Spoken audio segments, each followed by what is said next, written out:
হবে একাদশী করে কি হবে? সাধু তো বলি, সাধু বলার কাজ, সাধুরা তো বলবে। ভাইরে ভাই, সাধুরা কেন বলে? তাই যেদিন অনুভব হবে না, দরদর করে তোমার নয়নের অশ্রু স্ফুরিত হবে। যেদিন জন্ম মৃত্যু জরাবিধির সেই ভয়ঙ্কর চক্রকে তুমি বুঝতে পারবে, যেদিন গীতা ভাগবতমের জ্ঞান হৃদয়ে প্রকাশিত হবে, সেদিন বুঝতে পারবে সাধু কত বড় বন্ধু হন জীবনে, কত বড় বন্ধু হন তিনি, কত বড় বিপদ থেকে আমাদেরকে বাঁচিয়ে ভগবানের কাছে নিয়ে যান। তাই বলা হচ্ছে যে যাচি দেওল হরিনাম। তার নিজের বিষয় কি বলছে পদকর্তা? দূরমতি অগতি শতত অশতম। তিনি বলছেন, যিনি এই ভজনটি লিখেছেন বন্দনা গুরু বন্দনা, দূরমতি অগতি শতত অশতমতি। আমার মতিটা কেমন গো গুরুদেব? দূরমতি, একদম দুর্মতি, খারাপ, একদম দুষ্ট। আমার মতো পাপী আর কেউ নেই। সামনের দিকে এসে না বাবা, বসো, সামনের দিকে আর পিছন দিকে আসতে হবে।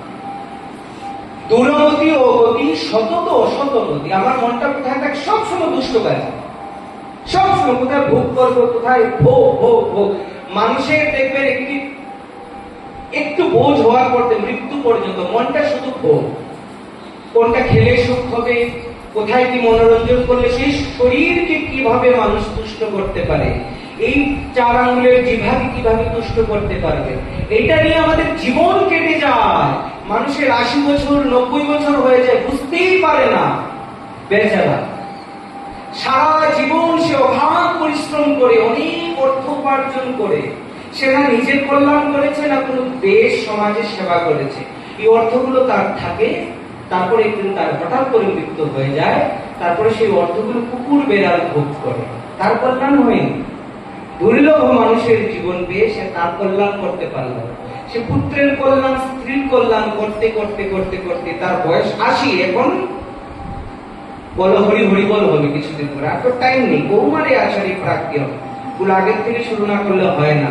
এটা বড় হচ্ছে জটিল জিনিস, দূরমতি। তাই এখানে তিনি তো মহাপুরুষ যিনি লিখেছেন, কিন্তু দেখুন মহান হয়ে নিজেকে বলছেন দূরমতি অগতি শতত অসত্যমতি নাহি সুকৃতি লবলেশ। যাতে আমরা না ভাবি আমার মধ্যে কোনো গুণ আছে, ধর তাই তো গুরুদেব আমাকে ডেকে ডেকে দীক্ষা দেয় না। এখানে বলছে দূরমতি অগতি শতত অসতমতি নাহি সুকৃতি তবলেশ। ওগো গুরুদেব, আমার কোনো সুকৃতি নেই, আমি অধম নরাধম, তুমি কৃপা করে আমাকে দিয়েছো, কৃপার বলে পেয়েছি, না আমার ভজন না সাধন। শ্রী বৃন্দাবন যুগল ভজন ধন মোহে করল উপদেশ। বলছেন রাধা গোবিন্দের ভজন করো, নিতাই গৌরের ভজন করো, নিরমল গৌর প্রেম রস সিঞ্চনে পুরল সব মন আস। আহা, নিরমল গৌর। মহাপ্রভুর শব্দের আগে একটি শব্দ লাগে, এটা কোনো অবতারে ওইভাবে ব্যবহার হয় না, নির্মল শব্দ। নির্মল মানে জানেন, ওখানে তিল পরিমাণ কোনো সন্দেহ নেই।